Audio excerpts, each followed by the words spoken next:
Hi అండి. అందరికీ దీపావళి ఎలా జరిగిందండి? మా దీపావళి చాలా బాగా జరిగింది. ఇంకా దీపావళి వారం రోజుల ముందుందనగా ఎప్పుడొస్తుంది, దానికి అది కొనాలి, ఇది కొనాలి చాలా ఆలోచిస్తాం కదా! ఇంకా ఆ రోజొచ్చేసరికి మనకు టైంకి ఏది కుదరదు. ఎలాగైతేనేం దీపావళి బాగా సెలబ్రేషన్ అయిపోయిందండి. ఇంకా దీపావళి అయిపోయింది కదా అనేలోపు ఇంకా ఇదంతా బయట ఓపెన్ చేసి చూసేసరికి ఇదంతా ఎప్పుడు చేస్తానో అనిపించింది. అంత పనుంది. అంటే మనం దీపావళి ముందు రోజు ఎంత పని చేస్తామో దానికంటే డబల్ ఉంటది దీపావళి తర్వాత. మాది మేడ పైన ఇల్లండి. అందుకే సెలబ్రేషన్ అంతా అంటే టపాసులు పేల్చుతారు కదా పిల్లలు, అదంతా మేము అక్కడే చేయాల్సొచ్చింది.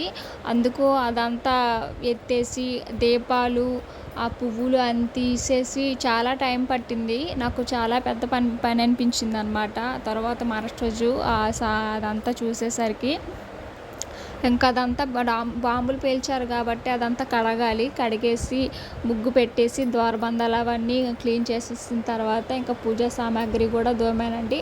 అది ఎర్రమట్టితో అది అయితే వేసి తొందరగా మెరుస్తాయనేసి అవి వేసాననమాట.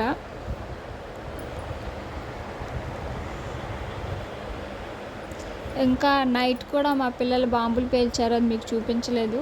ఇంకా మిగిలిపోతాయి కదా అంటే కొన్ని వదిలేశారనమాట. అప్పటికి 9:30 ఈ టైం వరకు కాల్చేసి అవి మిగిలిపోతే మరుసటి రోజు కాల్చారు. కొందరు రోడ్డు మీద చేస్తారు. వాళ్ళకైతే ఏ ప్రాబ్లము ఉండదు. అవంతా చేయాల్సిన అవసరం లేదు. నాకైతే ఎక్కువ పని అనిపించింది చేసేసరికి.